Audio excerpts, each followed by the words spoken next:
umroh, langsung potong rambut. Dan dianjurkan potong rambut 7 lembar saja, gak usah berlebihan. Ini sampai botak. Nah, rambut itu kan lambang sebetulnya. Cuman kalau rambut yang sini itu tumbuhnya keluar. Nah, ada rambut di dalam yang tumbuhnya ke dalam. Apa itu? Diri palsu kita yang dibangun oleh ego kita. Itu rambut yang sangat berbahaya.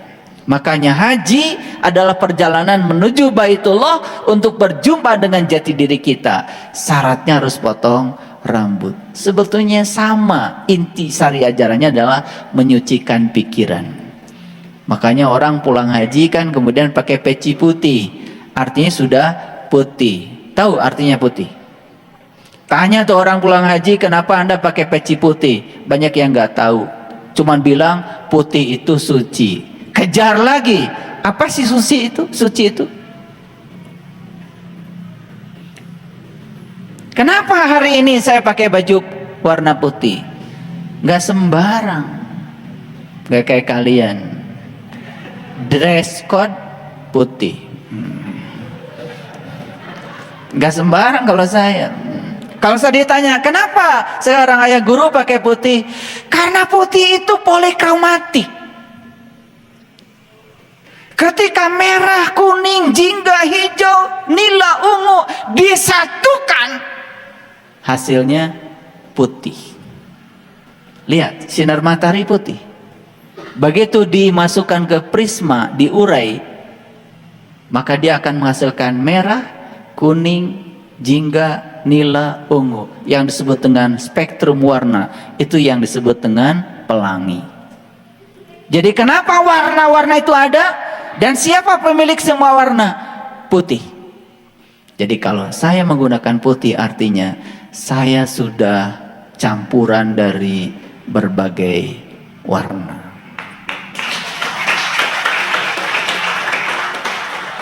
Polikromatik. Karena sudah pakai putih, saya sudah siap menerima semua warna apa adanya. Tidak ada penghakiman, tidak usah usil, tidak usah komentar, biarkan semua apa adanya. Harusnya yang pakai baju putih begitu dong, bukan merasa diri paling benar. Peci putih, jubah putih, tetapi yang muncul dari sini kebencian, yang muncul dari sini teriakan, menyepelekan dan merendahkan semua orang. Buka tuh baju Anda. Anda tidak mengerti kenapa Anda pakai baju putih. Kenapa para rasul, para bijak, para suci menggunakan baju putih? Mereka sedang mengajarkan kepada kita, aku polikromatik loh, bukan monokromatik. Aku bisa menerima semua panjang gelombang. Aku bisa menerima semua frekuensi. Aku bisa menerima semua warna. Gitu, kalian pakai putih ngasal aja.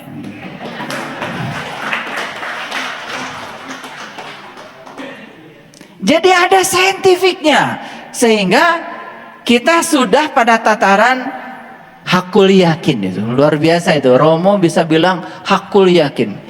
Rupanya saya diam-diam ngobrol sama Romo, suka tawasulan.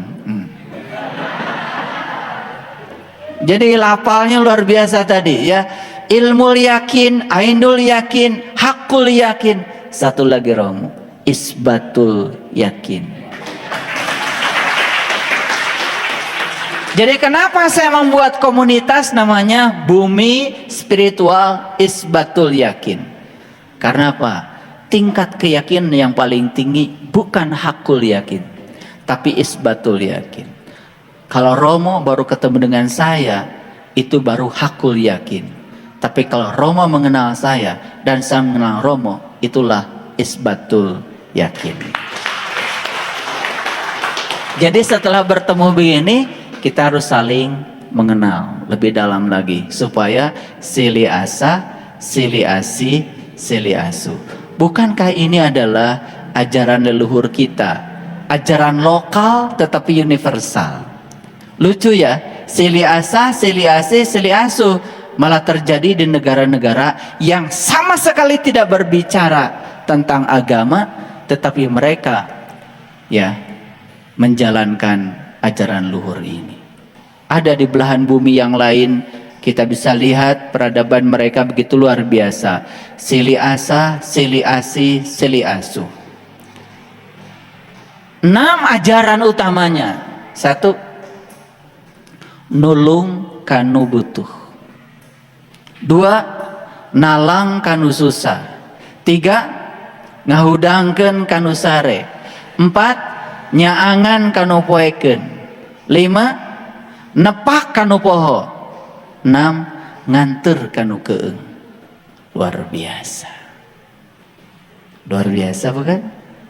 Itulah sebetulnya ya, orang beriman itu tidak dilihat dari ritualnya, tapi dilihat dari cara dia memperlakukan orang lain.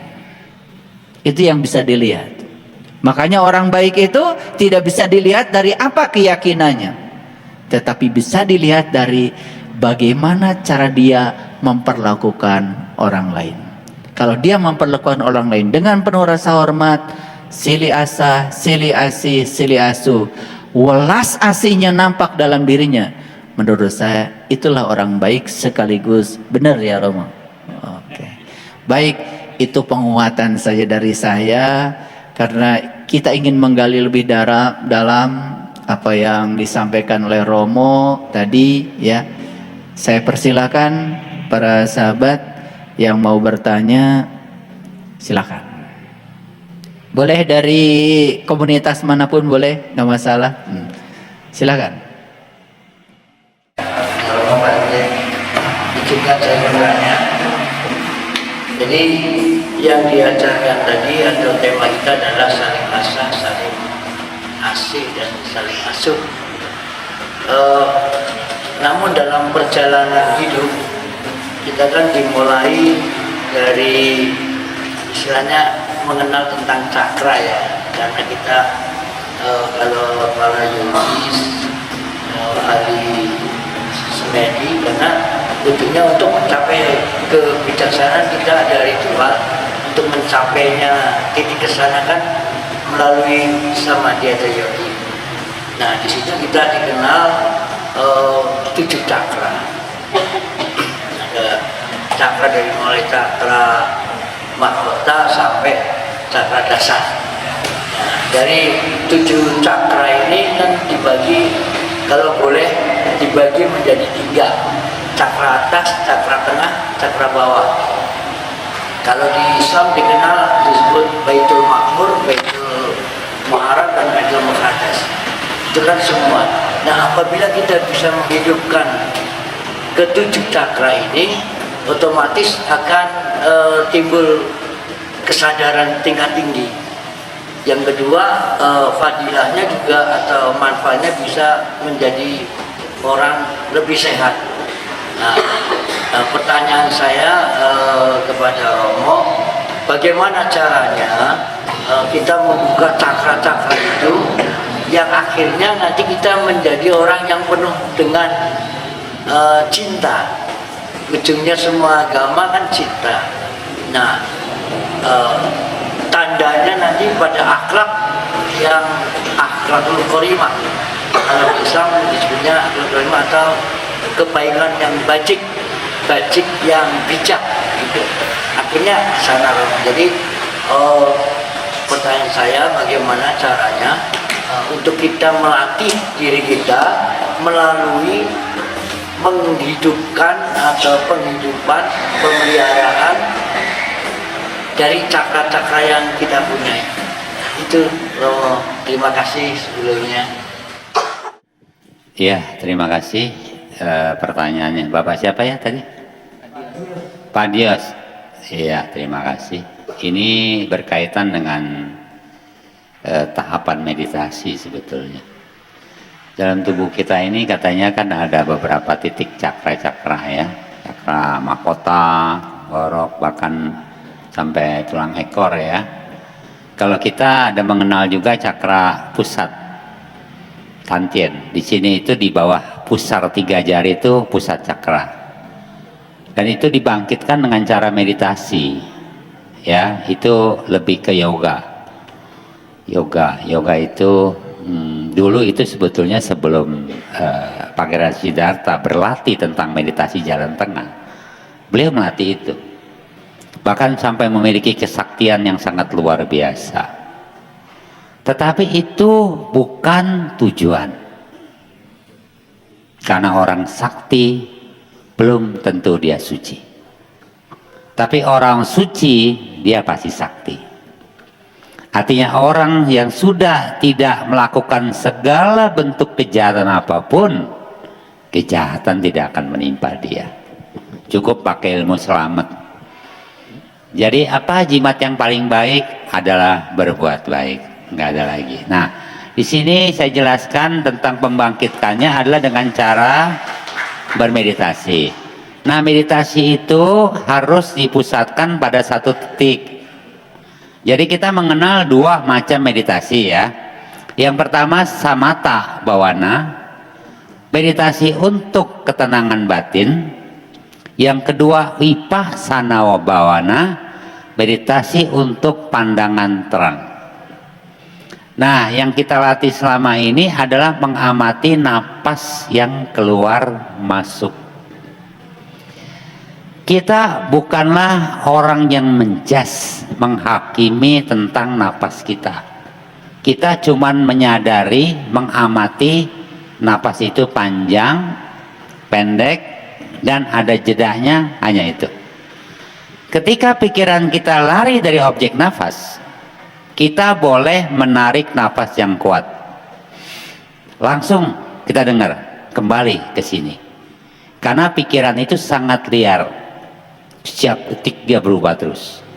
Sebentar berpikir gelas, sebentar berpikir ini, berpikir ini.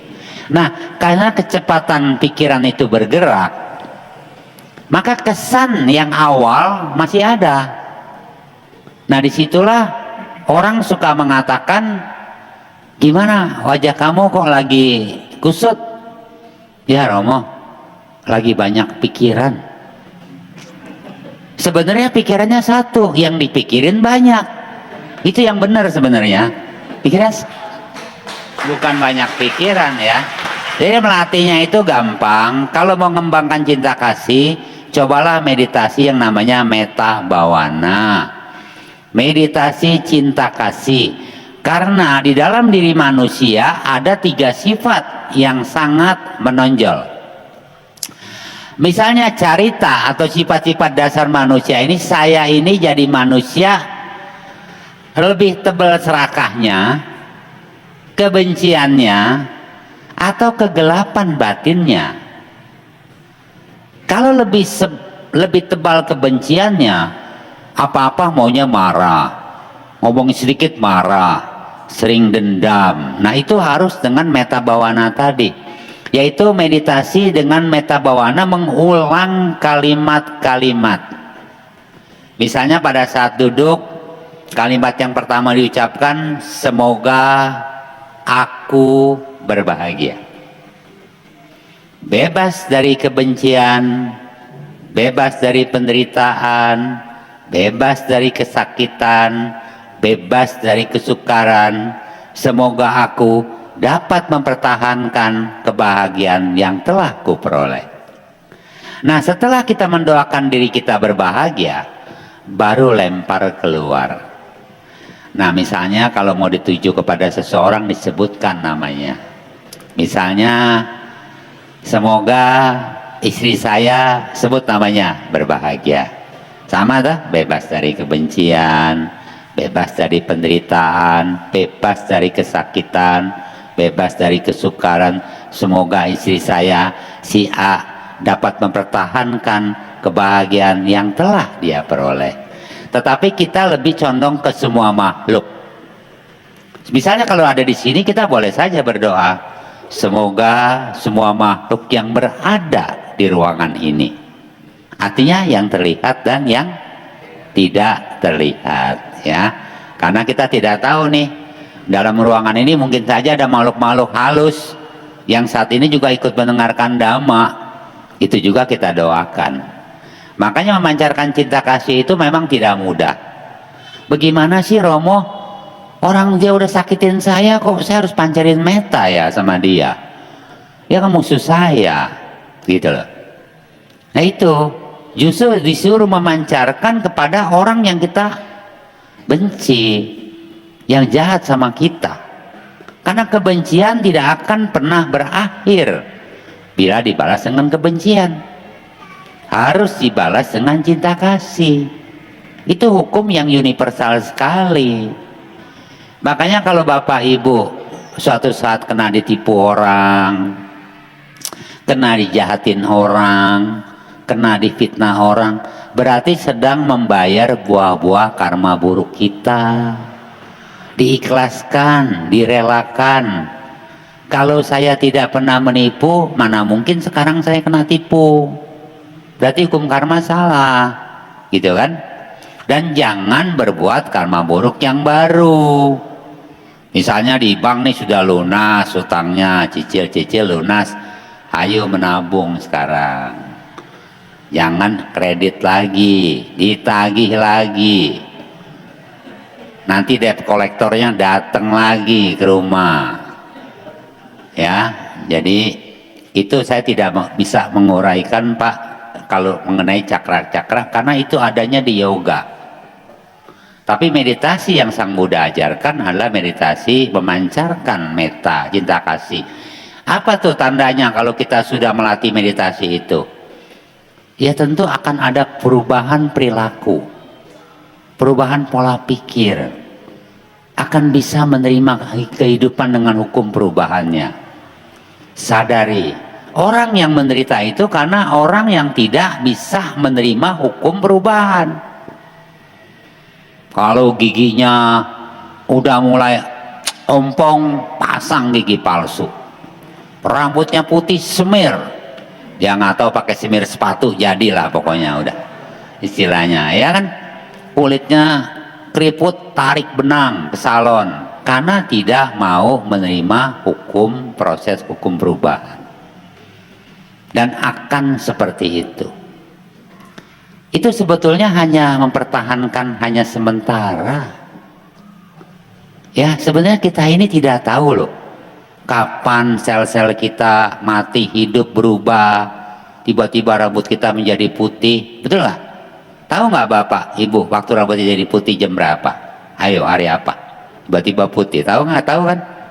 Ya, seperti itu. Karena tubuh ini bukan aku. Ya, rupang anicang. Tubuh ini tidak kekal. Dan rupang anatta. Tubuh ini bukanlah aku. Sehingga aku tidak punya kuasa akan tubuh ini. Kalau aku punya kuasa akan tubuh ini, tentu aku bilang, hai kulit, jangan keriput kamu. Tetap dia keriput, karena memang dia bukan milik kita. Ya, jadi disadari saja hukum perubahannya, diterima. Memang seperti itulah kenyataannya. Orang lahir harus mengalami usia tua, sakit, dan kematian. Karena tadi saya bilang, kalau supaya jangan mati gimana ya? Jangan lahir. Makanya Pangeran Siddhartha bilang, inilah kelahiranku yang terakhir. Maka ketika dia menjadi Buddha, mencapai Nibbana, ya, dia artinya sudah tidak dilahirkan lagi, tidak masuk lagi dalam siklus roda samsara. Hidup ini sebenarnya bosen. Kalau kebahagiaan lenyap, timbul penderitaan. Kesenangan, timbul penderitaan. Penderitaan lenyap, timbul kesenangan. Hidup terombang-ambing di antara surga dan neraka, di antara lahir dan mati. Bosan. Kita mau yang abadi, yang sudah tidak dilahirkan lagi. Kalau sebagai jam dinding kita menjadi angkanya saja, tidak ikut berputar. Jam dinding ini kan sebenarnya melambangkan kehidupan kita. Contoh tuh, jarum detiknya apa? Muter terus kan? Itulah keinginan kita, tidak pernah ada habisnya, terus saja ingin ini, ingin itu. Padahal ada juga keinginan yang tidak bisa kita capai. Itulah duka. Apa itu duka? Duka adalah keinginan yang tidak kita bisa capai. Berkumpul dengan orang yang kita benci, itu penderitaan loh. Udah benci tiap hari ketemu, gimana coba? Duka kan? Duka. Terus berpisah dengan orang yang kita cintai, kita sayang, itu juga duka. Sakit juga duka. Mati juga duka. Mati duka itu karena matinya tidak sempurna, duka.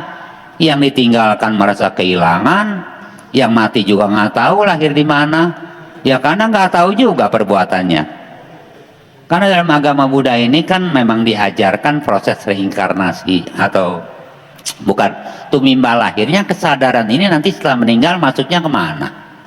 Bisa saja di kandungan babi, jadi cepat kai. Mana tuh prasakti? Ya kan, bisa saja manusia menjadi binatang, menjadi makhluk halus, menjadi manusia lagi bisa, tapi nggak mudah jadi manusia itu. Sang Buddha mengatakan untuk lahir menjadi manusia itu bagaikan debu di ujung kuku sang Tathagata. Tapi makhluk yang terlahir di alam-alam yang rendah bagaikan debu yang ada di seluruh alam semesta. Coba bayangkan Bapak Ibu, jumlah manusia di seluruh dunia itu hanya ada 8 miliar lebih. Banyak nggak 8 miliar? Banyak. Tetapi kalau Bapak bandingkan dengan ikan yang ada di laut, nggak ada apa-apanya. Belum burung di udara, belum serangga-serangga. Jadi beruntunglah Bapak Ibu sekarang lahir sudah jadi manusia dan mengenal ajaran benar. Ya, itu jawaban saya. Mungkin ada lagi yang lain, silakan. Terima kasih Pak sudah bertanya. Ya, silakan Kang Pipin. Sebelum itu saya ingin menegaskan dulu yang tadi ya, sili asa itu berarti saling mendidik, saling memberikan pelajaran, saling memberikan koreksi, saran dan masukan. Ini bukan sekedar pelajaran hari ini, tapi kita praktekkan. Kita dengan Romo sedang saling asa. Saya jelaskan dulu sedikit ya. Saling asuh, saling membina, saling memelihara, saling memperhatikan, saling menjaga, saling membantu. Indah kan? Indah kan?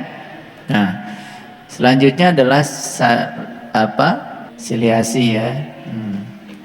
Siliasi. Nah itu ya. Siliasi berarti saling menyayangi. Kita wujudkan hari ini ya. Nah, kita ini sedang saling asah nih.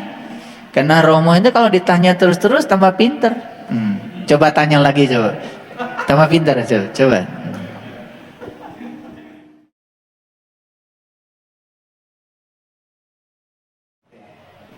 Iya, terima kasih Pak jawab pertanyaannya untuk saya.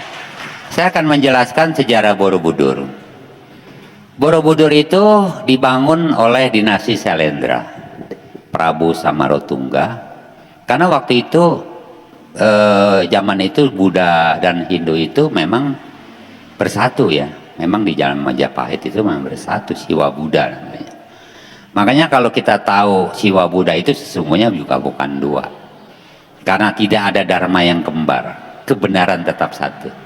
Itulah Siwa Buddha. Jadi Borobudur itu sebetulnya candi Buddha yang dibangun di zaman dinasti Sailendra, ada dinasti Sanjaya. Nah, karena arsiteknya tidak ada orang Buddha, harus mengambil dari orang Hindu, yaitu dinasti Sanjaya. Loh, kalau ini kita dibuatkan candi Borobudur, kenapa kami nggak dibuatkan juga candi? Maka dibuat candi Prambanan kan. Nah, supaya ada keadilan di situ. Jadi Borobudur itu nama aslinya sebenarnya dulu Dasa Sambara Budara. 10 tingkat rohani. Aslinya, nama aslinya. Lalu lama-lama kalimatnya menjadi Bara Budara. Karena lidahnya orang Jawa jadi Borobudur. Ya dah? Nah, bayangkan di zaman dulu itu belum ada ukuran, belum ada kilometer. Tapi Borobudur bisa dibangun di tengah-tengah percis Pulau Jawa. Maka disebut Central of Java. Jadi kalau kita mengambil dari atas, ditarik kilometer, selatan, utara sama, barat dan timur sama, dan Borobudur memang benar-benar di tengah-tengah Pulau Jawa. Nah, 10 tingkat rohani ini dari alam yang paling rendah. Jadi kalau mau tahu reliefnya Borobudur yang paling bawah, itu alam neraka. Itu gambarnya orang lagi disiksa. Cuma itu nggak bisa digali, karena kalau itu digali airnya rubuh. Lalu di situ ada alam binatang, alam setan, asura gitu ya, kayak jin-jin gitulah. Terus alam manusia, alam dewa, alam Brahma, sampai di tingkat yang paling tinggi disebut dengan Arupadatu itu. Jadi yang tidak digambarkan wajahnya, jadi artinya orang tidak bisa membayangkan wajah Tuhan kan, seperti itu sih simbolnya. Karena itu sebetulnya bukan Theravada ya, Borobudur itu di zaman Mahayana. Karena memang yang berkembang di Indonesia dulu ajaran Buddha Mahayana dari Sriwijaya, malah tahun sekitar 700 ya, Borobudur sekitar tahun 1000-an. Nah, kalau sampai diklaim seperti yang tadi pertanyaannya, wah saya no comment deh. Repot kalau begitu. Tapi saya tahunya ya hanya itu sejarahnya, memang candinya udah dibangun di zaman kerajaan tadi, dinasti Selendra gitu ya, Arupadatu. Nah, di Indonesia ini kita mengenal ada beberapa aliran. Ada Buddha Mahayana, Theravada. Nah, kita ini dari Magabudi, Majelis Agama Buddha Theravada Indonesia. Patokan kita adalah, pedoman kita Tripitaka, Tripitaka yang berbahasa Pali. Nah, kalau Mahayana, Tripitaka yang berbahasa Sanskerta. Sebetulnya Pali dengan Sanskerta itu pengucapannya hampir sama. Kalau Pali mengatakan Dhamma, kita bilang Dharma. Kita mengatakan Mita. Mita itu sahabat, jadinya mitra. Maka setiap kita namanya Kalyana Mita. Apa artinya? Sahabat sejati. Nah, kita bentuk badan yayasan namanya Kalyana Mita Eka Maga. Eka Maga artinya Eka itu satu, Maga itu marga, jalan. Maka kalau berurusan nama jalan, PT Jasa Marga, karena marga itu jalan ya. Jadi Kalyana Mita artinya sahabat sejati satu jalan, karena ada juga sahabat sejati belum tentu satu jalan, maka kita tambahkan Eka Maga ya. Seperti kata manusia, manusia itu sebenarnya berasal dari kata Sanskerta mana dan usa. Mana usa lama-lama jadi manusa, manusia. Mana adalah pikiran, usa adalah luhur. Jadi manusia kalau mau berlatih, mau berpraktek, bisa mencapai pada keluhuran pikiran, melampaui pikiran. Maka mana usa jadi manusia. Maka tadi saya katakan yang paling termulia adalah manusia, berjalan dengan 2 buah kaki, binatang dengan 4 kaki. Dan ingat ya, kalau kita lahir di alam surga, alam dewa, Bapak Ibu nggak bisa berbuat baik, semuanya serba ada, betul lah. Oh, kalau hidup di komplek orang kaya, mau dana sama siapa? Apa juga dia punya, maka mesti ada yang bawah dan atas, sehingga kita bisa berdana dah. Di alam manusia ini ada baik, ada buruk. Di alam dewa mungkin hanya ada kebahagiaan. Di neraka hanya ada penyiksaan. Gak bisa berbuat baik di alam neraka, disiksa terus misalnya. Di alam manusia inilah kesempatan, ladang yang sangat banyak Bapak Ibu.